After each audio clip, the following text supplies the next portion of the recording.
Hello everyone, welcome to জ্ঞান সিন্ধু। আজকে আমি সপ্তম শ্রেণীর গণিত প্রভা বইয়ের চ্যাপ্টার 4 এর পেজ নাম্বার 68 ডেসক্রাইব করব। তো তোমাদের যদি আমার ভিডিও ভালো লেগে থাকে তাহলে অবশ্যই ভিডিওটিতে একটি লাইক করবে এবং চ্যানেলটিকে সাবস্ক্রাইব করবে। তোমরা আমার চ্যানেলে পেজ ওয়াইজ সলিউশন পেয়ে যাবে এবং তোমাদের জন্য ক্লাস 7 এর প্লেলিস্ট আমি তৈরি করে রেখেছি, যার লিংক অলরেডি আমি ডেসক্রিপশন বক্সে দিয়ে দিয়েছি। তো তোমাদের পড়ানোর সময় অনেক খুঁটিনাটি জিনিস আমি আলোচনা করব, তো ভিডিওটা স্কিপ না করে দেখতে থাকো। তো দেখো, আগের দিন 67 নাম্বার পেজ ডেসক্রাইব করে দিয়েছি, তো আজকে এখান থেকে শুরু করছি। ফার্স্টে কি দিয়েছে, -5 + 2 ডিভাইডেড বাই -30। তো এই ক্ষেত্রে আগে আমি এইটুকুর কাজটা করে নেব।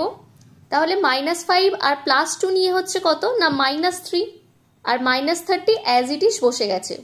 তাহলে এটাকে আমি লিখতে পারি -3 ডিভাইডেড বাই -30। এখন পরের লাইনে মাইনাসগুলো ক্যান্সেল হয়ে যাবে, তাহলে এটাকে লিখতে পারি 3/30। এখন ওপরেরটাকে 3 দিয়ে কেটে দিচ্ছি, 3 1 কে 3, আর নিচেরটাকে যদি 3 দিয়ে কাটি তাহলে কত হবে, 3 1 কে 3 আর 0, তাহলে কত হচ্ছে 1/10। দেখো এটাই লিখেছে এইখানে। এখন পরের লাইনটায় দেখো বিচ্ছেদ নিয়ম করেছে, সেম ওটাকেই দিয়েছে। একবার -30 সাথে -5, আরেকবার -30 সাথে +2। দেখো এই যে আর এইখানে বসিয়েছে, তাহলে -5 ডিভাইডেড বাই -30টাকে এইভাবে লিখে নিয়েছে, আর +2 আর -30টাকে এইভাবে লিখে নিয়েছে ভগ্নাংশ রূপে।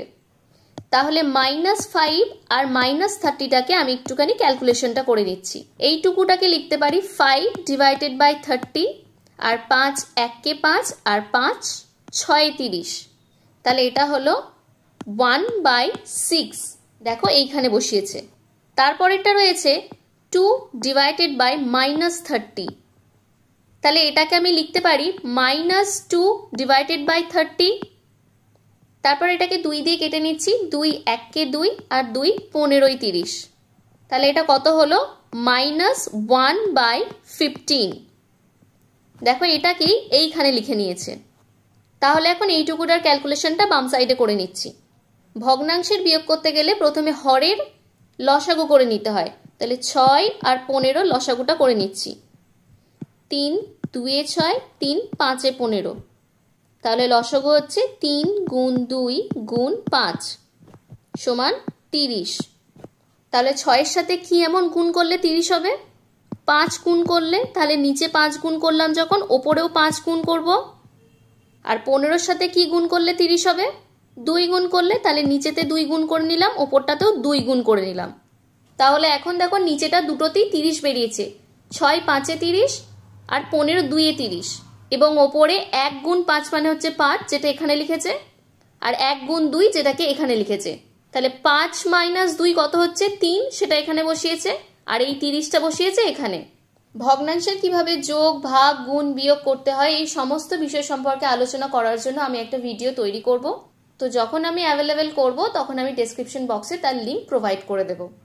তো এখন যদি 3/30কে কাটাকুটি করি, তাহলে 3 1 কে 3 আর 3 10 এ 30, তাহলে কত বেরোলো 1/10। তাহলে এক্ষেত্রে দেখো উভয় ক্ষেত্রে কিন্তু সেম অ্যান্সার বেরোলো 1/10। তাহলে বলতে পারি left hand side is equal two right hand side. তাহলে আগের পাতায় কি দেখলাম, -30 ডিভাইডেড বাই -5 + 2, এটার ওপর যখন আমরা বিচ্ছেদ নিয়ম অ্যাপ্লাই করলাম তখন কিন্তু left hand side is not equal to right hand side বেরিয়েছে। কিন্তু এখন দ্বিতীয় ক্ষেত্রে 25 নম্বরে দেখতে পাচ্ছি left hand side is equal two right hand side. তাহলে এটা কিসের জন্য হলো, কারণ ফার্স্টের পেজে যেটা দেখেছিলাম সেখানে ভাগ চিহ্নের পর দুটো নাম্বার ছিল, আর আজকে যেটা করছি সেটাতে দেখো ভাগ চিহ্নের পর একটা নাম্বার আছে। কি রয়েছে না -30 রয়েছে, মানে বিচ্ছেদটা ডান দিকে হয়েছে, আর আগের দিনের বিচ্ছেদটা বাম দিকে হয়েছিল। তাই এখানে বলেছে দেখো, অর্থাৎ পূর্ণ সংখ্যার ভাগ ডান বিচ্ছেদ নিয়ম মেনে চলে। মানে আজকে যে বিচ্ছেদটা দেখলাম ভাগ চিহ্নের পর একটা নাম্বার ছিল, সেটাকে ডান বিচ্ছেদ বলছে, কিন্তু বাম বিচ্ছেদ নিয়ম মেনে চলে না। আগের দিনে যেটা করেছিলাম সেটা বাম বিচ্ছেদ ছিল, কারণ বাম দিকে সিঙ্গেল নাম্বার ছিল। সিঙ্গেল নাম্বারের পর ডিভিশন সাইনটা ছিল, সেইটার জন্য কিন্তু বিচ্ছেদ নিয়ম মেনে চললো না। দেখো ক্লিয়ার হয়েছে কিনা। তো আজকের জন্য এইখানে একটা লাইন লিখেছে, দেখলাম এ বি সি যে কোনো তিনটি পূর্ণ সংখ্যার ক্ষেত্রে B plus C divided by A is equal to B divided by A plus C divided by A, যেখানে এ নট ইকুয়াল টু 0, কারণ আমরা জানি যে কোনো নাম্বারকে 0 দিয়ে কিন্তু ডিভাইড করা কখনো যায় না। আর এখানে এর ভ্যালু কেন 0 ধরতে বারণ করেছে, কারণ এইটার জন্য যদি দেখি বি ডিভাইডেড বাই এ রয়েছে, এখানে যদি 0 বসাই এর জায়গাতে, তাহলে বি ডিভাইডেড বাই 0 হয়ে গেল, তাহলে সেই ক্ষেত্রে কিন্তু আবার ওই এরর অ্যান্সার দেবে। সেই জন্য এর ভ্যালুটা কিন্তু আমি কখনো 0 ধরতে পারবো না। তাহলে চলো চলে যাই নেক্সট পোর্শনে, কষে দেখি 4A-তে। তো দেখো এগুলো আমরা অলরেডি আলোচনা করে এসেছি। তো দেখো ফার্স্ট এরটা কি বলেছে, এতে এটার জন্য সিম্পল গুণ বার করতে হবে। তাহলে 10-এর সাথে 4 গুণ করলে কত হয়, 40, আর প্লাসে মাইনাসে মাইনাস। এখন নাম্বার বি এরটাতে দেখো, এই ক্ষেত্রে তোমায় জেনে নিতে হবে এ গুণ বি ইকুয়াল টু, যদি আমি সি বলি তাহলে এখানে এ কে কি বলেছিলাম, গুণ্য, বি কে কি বলেছিলাম, গুণক, আর সি কে কি বলেছিলাম, গুণফল। তাহলে এটার জন্য তোমার এই এর ভ্যালু মানে গুণ্যর ভ্যালু দেওয়া আছে আর গুণ ফলের ভ্যালু দেওয়া আছে। তাহলে তুমি যদি এখানে বি এর ভ্যালুটা বার করতে যাও, তাহলে এখানে কি করতে হবে না, বি এর সাথে এ গুণ ফর্মে আছে, তাহলে আমি এটাকে ইকুয়ালের ডান সাইডে নিয়ে চলে যাব। এখন বি এর সাথে যেহেতু গুণ ফর্মে আছে, সেই জন্য সি ডিভাইডেড বাই এ লিখব, কারণ যখনই আমি লেফট হ্যান্ডের সাইডের কোনো জিনিসকে রাইট হ্যান্ডে নিয়ে যাব, তখন কিন্তু তার সাইনটা চেঞ্জ হয়ে যাবে। যদি যোগ থাকে বিয়োগ হয়ে যাবে, যদি বিয়োগ থাকে যোগ হয়ে যাবে, যদি গুণ থাকে ভাগ হয়ে যাবে, যদি ভাগ থাকে তাহলে গুণ হয়ে যাবে। তাহলে বি এর ভ্যালু বার করতে গেলে আমায় কি করতে হবে, গুণফলের সাথে আমাকে গুণ্যকে ভাগ করে নিতে হবে। তাহলে এখানে আমি কি করব, -90 ডিভাইডেড বাই -15, মানে এটাকে আমি লিখে নিতে পারি -90 ডিভাইডেড বাই -15। এখন মাইনাস মাইনাস কেটে যাবে, তাহলে 90 ডিভাইডেড বাই 15, এবং এটাকে যদি 15 দিয়ে কেটে নিই তাহলে 15 1 15, আর 15 6 90, তাহলে 6/1, যেটাকে আমি লিখতে পারি 6। তাহলে এই বক্সটাতে কি বসাবো না, 6 বসাবো। দেখো ক্লিয়ার হয়েছে কিনা। তাহলে চলো চলে যাই নেক্সট ম্যাথে, সিতে। তাহলে এই ক্ষেত্রেও সেম, কি লিখবো না, -125 ডিভাইডেড বাই 25। তাহলে এটাকে যদি 25 দিয়ে কাটি, 25 1 25, এবং 25 5 125, এবং মাইনাস আছে বলে মাইনাস দিলাম। তাহলে এটা কি লিখবো, -5 ডিভাইডেড বাই 1, তাহলে এটাকে আমি লিখতে পারি -5। তাহলে 25-এর সাথে যদি -5কে আমি গুণ করি, তাহলেই দেখো -125 অ্যান্সার পেয়ে যাব। এখন ডি এরটা কি বলেছে দেখো, সেম রুলস, 96 ডিভাইডেড বাই -16, এবং ওপরের এবং নিচের নাম্বারটা কিন্তু দুটোই 4 দিয়ে যাবে। তাহলে 4 4 16, -16 আছে বলে মাইনাস লিখেছি, আর ওপরেরটা হচ্ছে 4 2 8, তাহলে 9 থেকে 8 বিয়োগ দিলে কত হচ্ছে 1, আর পাশে 6টাকে নিয়ে হচ্ছে 16, তাহলে 4 4 16, এবং এটাকে আবার 4 দিয়ে কাটছি, তাহলে 4 1 কে 4, -4 আছে বলে মাইনাসটাকে বসালাম, আর 4 6 24, তাহলে এখন কি দাঁড়ালো, 6 ডিভাইডেড বাই -1। এটাকে কি লিখতে পারবো, -6/1, বা লিখতে পারি এটাকে -6। তাহলে এটা কত বেরোলো, -6। দেখো ব্যাক ক্যালকুলেশন যদি করে নাও, তাহলে এটা হচ্ছে মাইনাসে মাইনাসে প্লাস, আর 16-র সাথে 6 গুণ করলে 96। তারপর ইতে কি বলেছে দেখো, 13 কততে 104 হয় না, 13 8-এ 104 হয়, এবং মাইনাসে প্লাসে মাইনাস। এখন এখানে মাইনাস অ্যান্সার আছে, তাহলে অবশ্যই গুণ্য বা গুণকের মধ্যে একটাকে আমায় পজিটিভ রাখতে হবে। তাহলে অলরেডি যখন -13 মাইনাস হয়ে বসে আছে, তাহলে এটাই নিশ্চয়ই আমাকে পজিটিভ করে রাখতে হবে। দেখো ক্লিয়ার হয়েছে কিনা। তাহলে চলো এই দিকটা একটু ক্লিন করে নিই। এখন এফেরটাতে দেখো কি বলেছে, এটাতে গুণ্যটা দেওয়া নেই, তাহলে আমি গুণফলকে গুণককে দিয়ে ভাগ করে নেব। তাহলে -126 ডিভাইডেড বাই 21, ওপর এবং নিচের নাম্বারটা দুটোই কিন্তু 3 দিয়ে যাবে। তাহলে 3 7 21, 3 4 12 আর 3 2 6 এবং মাইনাস আছে বলে -42। তাহলে 7 6 42 এবং মাইনাস আছে বলে মাইনাস, তাহলে -6/1 মানে এটাকে লিখতে পারি -6। তাহলে এখানে বসিয়ে নিচ্ছি -6। এখন জি এরটা দেখো, গুণফলটা বলে দিয়েছে -42, তাহলে আমি একটাতে লিখে নিচ্ছি 42 আর একটাতে লিখে নিচ্ছি 1, কারণ 42 এর সাথে 1কে যদি আমি মাল্টিপ্লিকেশন করি 42 পাবো। এখন যেহেতু 42 এর আগে মাইনাস আছে, তাহলে আমি গুণ্য বা গুণকের যে কোনো একটার সামনে কিন্তু মাইনাস সাইন দিয়ে নেব। আমি 1 এর আগে দিচ্ছি, তোমরা চাইলে 42 এর আগেও দিতে পারো। তাহলে দেখো এই জেডটা এখন কি বলেছে, এখানে গুণ্যটা বলে দেয়নি, তাহলে এটা আমি রাইট সাইডে করে নিচ্ছি।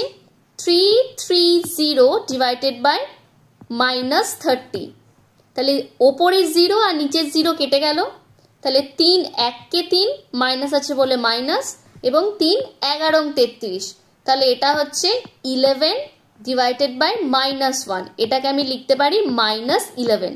তাহলে এখানে বসিয়ে নিচ্ছি -11। এখন আরেকটা দেখো, রাইট সাইডটা একটু ক্লিন করে নিচ্ছি, এটার ফর্মটা আগে লিখে নিই।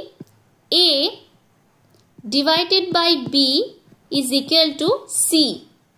এখানে আমাকে b এর ভ্যালুটা বলে দেয়নি, তাহলে a divided by b equal to c কে জাস্ট একটু উল্টে নেব, c equal to a divided by b। তার পরের লাইনে লিখতে পারি c into b is equal to a। আমি কি বলেছি যে ইকুয়ালের ডান দিকেই থাকুক বা বাম দিকেই থাকুক, যদি সে অপোজিট দিকে যায় তাহলে যে সাইনটা থাকে সেটা উল্টে যায়। তাই এদিকে ভাগ b ছিল বলে ইকুয়ালের এপারে এসে গুণ b হয়ে গেছে। এখন আমাকে বার করতে হবে b এর ভ্যালু, তাহলে b K as it is লিখে নিলাম, ইকুয়াল দিলাম, a K as it is লিখলাম, c যেহেতু গুণের ফর্মে ছিল তাই এপারে এসে হয়ে যাবে ভাগ c। এখন a আমার এটা ছিল, এটা b এবং এটা ছিল c, তাহলে b কে বার করতে গেলে আমরা কি করব, a ডিভাইডেড বাই c করব। তাহলে এটা কি করব, -26 ডিভাইডেড বাই 1, তাহলে সেই ক্ষেত্রে কত অ্যান্সার হচ্ছে না -26। তাহলে এটাকে লিখে নিচ্ছি -26। তাহলে এইটা বার করতে গেলে কি করতে হবে না, 1 এদিকে ভাগের ফর্মে আছে, এদিকে গিয়ে গুণের ফর্মে হয়ে যাবে, তাহলে -29 এর সাথে 1 কে গুণ করতে হবে। তাহলে কত অ্যান্সার পাবো, -29 পাবো, লিখে নিচ্ছি। পরে কে তে কি বলেছে দেখো, সেম জিনিস, এটাকে বার করতে বলেছে, মানে এই পোর্শনটা ভাগ ফর্মে আছে মানে এদিকে গিয়ে গুণ হয়ে যাবে, তাহলে এটা হবে -1 ইন্টু -59, তাহলে 1 ইন্টু 59 কত হয় 59, আর মাইনাসে মাইনাসে প্লাস। দেখো এখানটা ক্লিন করে দিচ্ছি। এখন এল এরটা কি বলেছে দেখো, 87 ডিভাইডেড বাই সামথিং বলেছে এবং অ্যান্সারটা কি দিয়েছে 87ই দিয়েছে। তাহলে এটাকে যদি আমরা 1 দিয়ে ডিভাইড করি তাহলে সেমই অ্যান্সার থাকবে। এখন এখানে মাইনাস আছে বলে আমি একটা মাইনাস সাইন দিয়ে নিচ্ছি, তাহলে -1। দেখো ক্লিয়ার হয়েছে কিনা। তাহলে চলো চলে যাই নাম্বার 2 তে। দুয়েরটা কি বলেছে দেখো, জোসেফ একটি পরীক্ষায় 15টি প্রশ্নের মধ্যে 9টি প্রশ্নের উত্তর ঠিক দিয়েছে, মানে 15টা প্রশ্ন ছিল, তার মধ্যে 9টি প্রশ্নের উত্তরও ঠিক দিয়েছে, কিন্তু বাকি 6টি প্রশ্নের উত্তর ভুল হয়েছে, আর যে 6টা বেঁচে ছিল সেই 6টা কিন্তু ভুল উত্তর দিয়ে দিয়েছে। এখন কি বলেছে, প্রতিটি ঠিক উত্তরের জন্য 5 নম্বর পেয়ে সে 33 নম্বর পেয়েছে, মানে এক একটা ঠিক উত্তরের জন্য কিন্তু 5 নম্বর করে পাচ্ছে। তাহলে 9টা ঠিক উত্তর দিয়েছে, তাই 9 গুণ 5 হবে, তাহলে মোট কত নাম্বার পাচ্ছে না 45 নাম্বার পাচ্ছে। কিন্তু প্রশ্নটা জিজ্ঞাসা করেছে প্রতিটি ভুল উত্তরের জন্য কত নম্বর দেওয়া হয়েছে হিসাব করি, মানে এইখানে 6টা তো প্রশ্নের উত্তর ভুল দিয়েছে, এক একটা প্রশ্নের জন্য কত নম্বর করে কাটা হয়েছে সেইটা জিজ্ঞাসা করেছে। এখন মোট কত নাম্বার পেয়েছে সেটাও বলে দিয়েছে 33। তাহলে আমাকে এইটুকু অংশটা বার করতে হবে। তাহলে প্রথমে দেখো 9টি ঠিক উত্তরের জন্য মোট নম্বর পেয়েছে 9 গুণ 5, তাহলে 5 9 45, এবং ভুল উত্তরের জন্য কমে গেছে 45 মাইনাস 33, কারণ ঠিক উত্তরের জন্য ও 45 পেয়েছে। এখন ভুল করার জন্য নেগেটিভ মার্কিং হয়েছে, সেই জন্য নাম্বারটা 45 থেকে কমে গিয়ে 33 হয়েছে। কারণ এই নাম্বারটা থেকে যদি আমি এই নাম্বারটা বাদ দিয়ে দিই তাহলে এইটুকু পোর্শনটা আমরা পেয়ে যাব। তাহলে 12 নম্বর কিন্তু কম পেয়েছে। এখন 6টি উত্তর ভুল দিয়েছে, তার জন্য কমেছে 12 নম্বর। অতএব 6টি ভুল উত্তরের জন্য পেয়েছে -12। হয় বলতে পারি 12 নম্বর কেটে নিয়েছে, অথবা বলতে পারি -12 নম্বর দেওয়া হয়েছে বা -12 নম্বর পেয়েছে। তাহলে একটা ভুল উত্তরের জন্য পেয়েছে -12 ডিভাইডেড বাই 6। তাহলে 6 2 12 হয়, আর ঋণাত্মক পূর্ণ সংখ্যাকে ধনাত্মক পূর্ণ সংখ্যা দিয়ে ভাগ করলে আমরা ঋণাত্মক উত্তর পাই। তাহলে এক একটা প্রশ্ন ভুলের জন্য তাকে -2 করে নাম্বার দেওয়া হয়েছে বা 2 নম্বর করে কেটে নেওয়া হয়েছে। দেখো ব্যাপারটা ক্লিয়ার হয়েছে কিনা। তাহলে চলো চলে যাই নেক্সট ম্যাথে নাম্বার 3-তে। দেখো নাম্বার 3-তে কি বলেছে, রেহানা ও সায়ন দুজনেই পরীক্ষা দিয়েছে। প্রত্যেকের পরীক্ষায় মোট 12টি প্রশ্ন ছিল, মানে টোটাল 12টা প্রশ্ন ছিল। রেহানা 8টি প্রশ্নের ঠিক উত্তর এবং 4টি প্রশ্নের ভুল উত্তর দিয়ে 36 নম্বর পেয়েছে। মানে 8টা প্রশ্নের ঠিক উত্তর দিয়েছে আর 4টে প্রশ্নের ভুল উত্তর দিয়েছে। এখন বলে দিয়েছে কিন্তু প্রতিটি মানে একটি ঠিক উত্তরের জন্য 6 নম্বর পেয়েছে। এখন একটা সঠিক উত্তর দেওয়ার জন্য যদি 6 নম্বর পেয়ে থাকে, তাহলে 8টি সঠিক উত্তর দেওয়ার জন্য 8 গুণ 6 পাবে। এখন ভুল উত্তরের জন্য কত নম্বর করে পেয়েছে সেইটা কিন্তু বলে দেয়নি। এখন ভুল উত্তর দেওয়ার জন্য তার তো নাম্বার কেটেছে, সেই নাম্বারটা কাটার পর কত নম্বর পেয়েছে না 36 নম্বর পেয়েছে। তাহলে এখন প্রশ্ন করেছে রেহানার পরীক্ষায় প্রতিটি ভুল উত্তরের জন্য কত নম্বর দেওয়া হয়েছে হিসাব করি। তাহলে লিখে নিই এক একটা। রেহানা মোট নম্বর পেয়েছে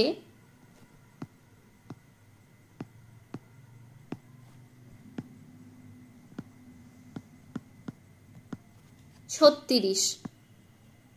8টি ঠিক উত্তরের জন্য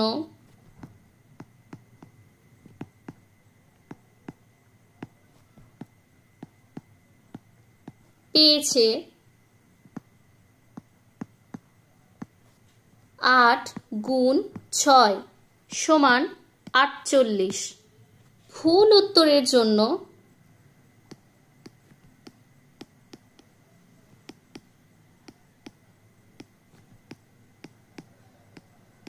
কমে গেছে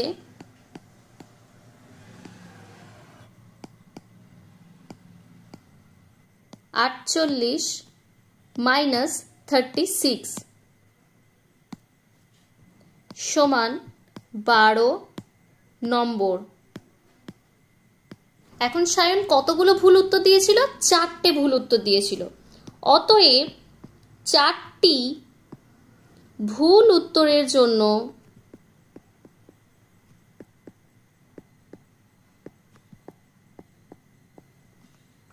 দেওয়া হয়েছে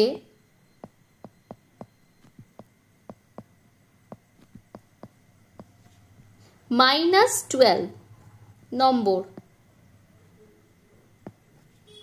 অতএব একটি ভুল উত্তরের জন্য দেওয়া হয়েছে -12 divided by 4 is equal to -3 number. অতএব লিখতে পারি রেহানা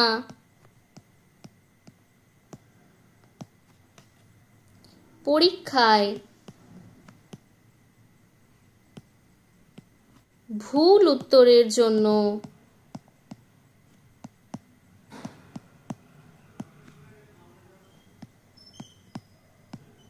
-3 দেওয়া হয়েছে।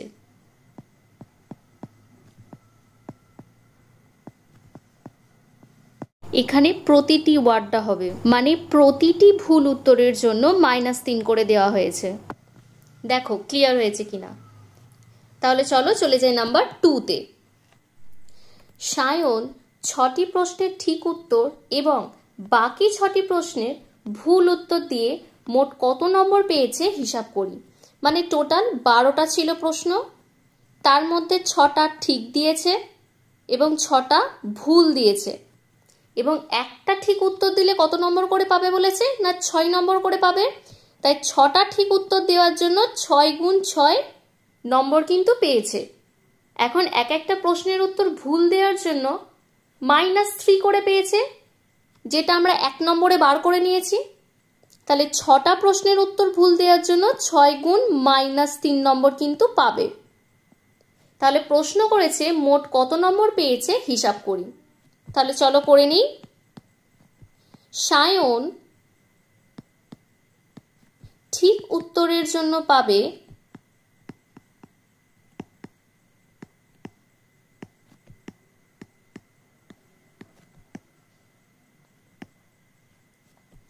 6 গুণ 6 সমান 36 নম্বর,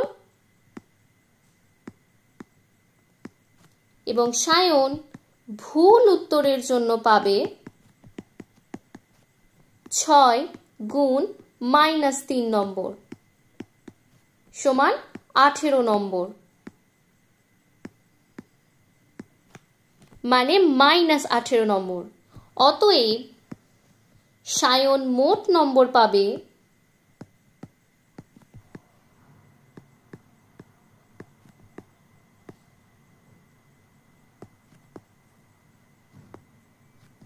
36 - 18 সমান 18 নম্বর। দেখো ক্লিয়ার হয়েছে কিনা। তো আজকে 68 নাম্বার পেজ ডেসক্রাইব করে দিলাম, পরের দিন 69 নাম্বার পেজ ডেসক্রাইব করে দেব। তো আজকে কষে দেখি 4টা অর্ধেকটা হয়েছে, পরের দিন বাকিটা ডিসকাস করে দেব। তো তোমাদের যদি আমার ভিডিও ভালো লেগে থাকে তাহলে অবশ্যই ভিডিওটিতে একটি লাইক করবে এবং চ্যানেলটিকে সাবস্ক্রাইব করবে। তো আজকের জন্য এইটুকুই, দেখা হচ্ছে নেক্সট ক্লাসে।